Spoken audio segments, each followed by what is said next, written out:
Hi everybody. So today we're going to take a look at group communication.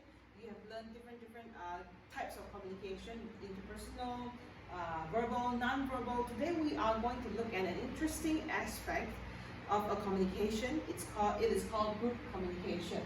All right. Now, what is a group communication and why is it important for us to learn this?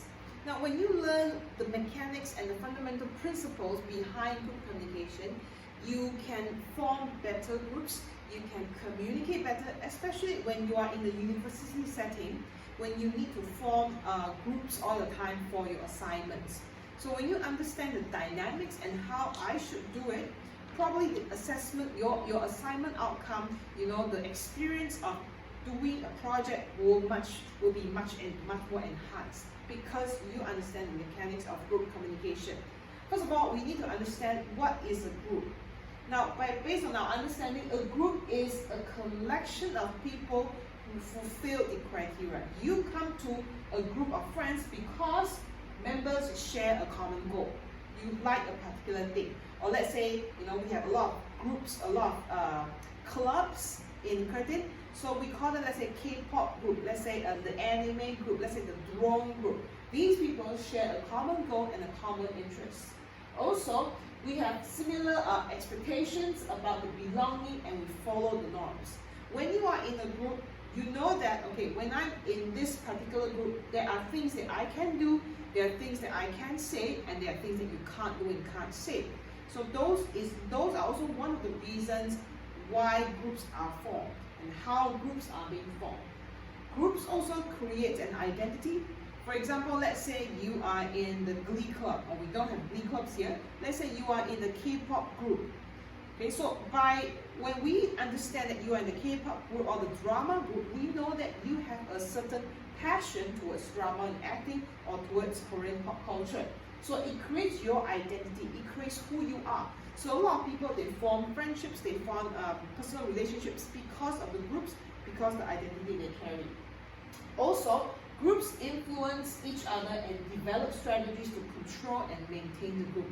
For a group to be functional, there is certain strategies that you have to do to make the group, upbeat, to ensure the continuation of the particular group, to ensure the lifespan of that group. So you don't just open, let's say, we have group chats. If this group chat has no purpose and no reason at all, the moment you initiate a group chat and nobody responds to anything, you're going to close it. Why? Because there's no purpose. So it's very important for you to develop strategy, you need to maintain the group. That is what a group is. Meanwhile, a group can be anywhere between 2 to 5 members. So if you're alone, you can't be a group. So 2 is a crowd. It can be 2 to 5 or any larger group, okay, like your clubs. So that is what we meant by group communication and a group, the definition of a group. Now we're going to look at the functions of a group communication. When you gather around with a certain group of people, what is the function of you even gathering? So you can say that, man, just for fun, but there are more things beyond just fun. Number one, group communication refers to the message that is exchanged. When you are sitting in a group and we are talking or using verbal or non-verbal or written communication, there are certain messages that are exchanged. So it's just not just about telling jokes, it can be more. It can be verbal, non-verbal, or the purpose is to encourage participation, is to maintain your group identity, is to motivate participation and preserve harmony. Now this is a functional and healthy group. There are also dysfunctional groups where these things are not maintained. There's only one person speaking and the others are listening, and later we will go into that. Alright? The messages are exchanged to identify the type of groups, okay? So it can be different groups that are in, for example, social groups, your friends, your hangout buddies, or a task-oriented group. It can be your assessment group, your assignment group, a project group, or it can be an action group. Let's say you are joining a particular club in the school, to bring up a performance. That is an action group. Alright? Now the functions, again, okay, we're going to continue. The message are shared within the group, also reveal examples. How a person talks. Let's say there are 5 people in this group. The different things that each member say reveal what types of role these people are in the group. Now we have a very few interesting functions that I'm sure you might relate to, because you must have been in a group at a certain point of your life, and you can relate to this, right? The first one, there is always a leader. In a group, let's say your family is also a group, there is a leader who is driving the goal to reach that, driving the team to reach that particular goal. So this leader, or we call this initiator, this facilitator, he will be responsible to motivate and to decide what to do. So that is the leader. Usually the leader will have a lot of things to say also. Okay, so be it in your family, it can be a parent, it can be your mother, or it can be your brother or sister who is younger or who has the power to control everybody, right? So that is one of the keys. It does not limit to age only. Next, we also have supporter, harmonizer, who members who encourage and maintain group coherence. So this type of person, these are people, they will always strive to maintain the harmony. Okay, don't fight, everybody, don't fight. Or they'll say, yeah, okay, sure. They'll be the person who always say yes, yes, yes. And they are usually the enablers, whenever they say something, they say, yeah, that's a good idea. Why? Because they're always trying to maintain the bond. So these are what we call the supporter and the harmonizers. All right? Now we also have insecure compliment seekers who needs to be valued by the group, who always seeks recognition, and sometimes it's not even task related. It can be task related, it's not task related, always seeks compliment. For example, let's say I'm in a group, okay, a fitness group. There's this one particular member who like to say, yeah, I'm getting skinnier every single day, while we might be talking something else, and this person will say, you know what, I'm not gaining any weight, So while the rest of us are struggling, this person will say something for what? For us to say, wow, good job, good job. So when a person wants to comment on a thing that is related or even is not related, usually revolving around him or herself, this person is an insecure compliment seeker, always wanting people to praise, always wanting people to compliment, say, hey, good job, well done. Today I worked 4 hours, 5 hours non-stop, I'm so tired right now. And what should other people say? ... right? Or then automatically the harmonizer would say, well done, right? So that is how a group functions. Also, we have something that we hate, the blocker. Blocker are people who keep things from being done. They're always negative. They always have problems, not solutions. So let's say in a group, okay? Again, this group is where one of the groups I belong to. When we want to do something, when we want to do something, this person will start questioning, okay? Asking questions. Questions that nobody has the answer, or questions that obviously the answer is there.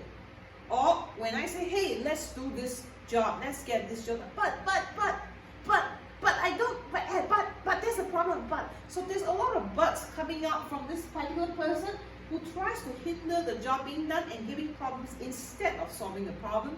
So these are what we call the blockers. I'm sure at a certain point in time, you have experienced this kind of people. All right.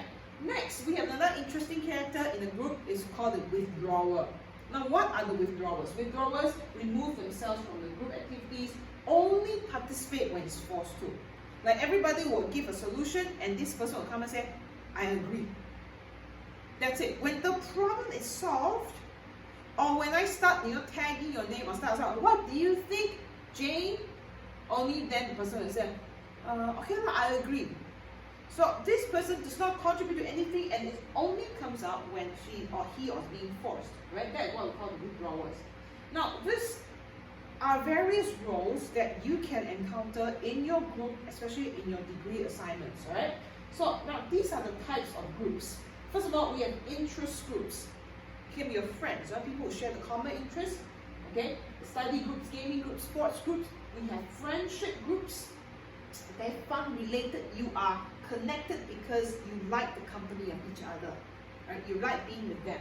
Or reference group form on a voluntary basis. It can be, let's say, the Leo Club. It can be, a voluntary club that you go and clean the beach, Alright? So community members of a club, volunteers, student council, you don't necessarily have to like each other, but you want to get things done. That is what we call a reference group. Now, characteristic of a group. Number one, again, it always have its own set of rules. What can be said, what can't be said. Okay? And then each person has their own pattern of behavior. Like what I explained just now, different type of roles. These people behave in this different way. Now, if you get a group of go-getters and say, let's do it, then you are in a very lucky group. Alright? Has its own culture, the standards, the behavior, what is acceptable and what is not acceptable. What can be said and what cannot be said. Again, this also refers back to, just now when you talk about high culture and low culture. These are what we call in different cultures. Each individual has a status. For example, let's say you are in a group where there's a group leader or where there's someone older, or let's say your parents in a group, right? They have the status and you should respect them. Regardless of whatever they say, okay, you need to respect them because of the status that they have. And also power distance. Power distance is also one of the characteristics in a group where the degree in which a power is distributed to the extent that the power is accepted in the group. So let's say in a group, maybe someone who has working experience is in your assignment group. Obviously, you would respect them because of the power distance that is in the group. This person probably has more experience, or he's the CEO of whatever group that is. There is power distance and you respect. Alright? For example, this one, okay? One can be super big and the rest are small, while the other picture means everybody is on the equal side. So that's what I meant by different status and power distances. Wow, disadvantage for a group. Some of you say, well, I like to work alone. Some of you say, I like to work in a group. There are disadvantages to working alone, but there are also disadvantages to working in a group. Number one, okay, now this is a very interesting thing that you might want to pay attention to. When the number of people witness an accident, the more people are present, the less likely someone will step forward to help. This is known as the diffused responsibility effect. That means, for example, in a group of, now most people will go along with decisions in a group. Now this is what we call group conformity. Okay, this one I'll explain in a while. There's a more detailed example. Second one, group conformity means most people will go along with the decision even though when I know that it's wrong. So in other words, we are trying to conform to the particular group norm. In this group, I'm not allowed to say things. We are not allowed to eat ice cream in this group. So even though when I feel like eating ice cream, I would suppress my needs and I will not eat ice cream in this group because it's not allowed. That is what we call group conformity. Okay? In groups, people often go along with the majority opinion because they don't want to cause a disruption. So this is called groupthink.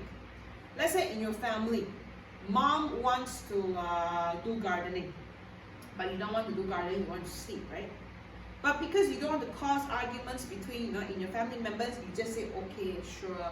Why? Because you don't want to make anybody unhappy. So, groupthink, okay? Because you try to protect.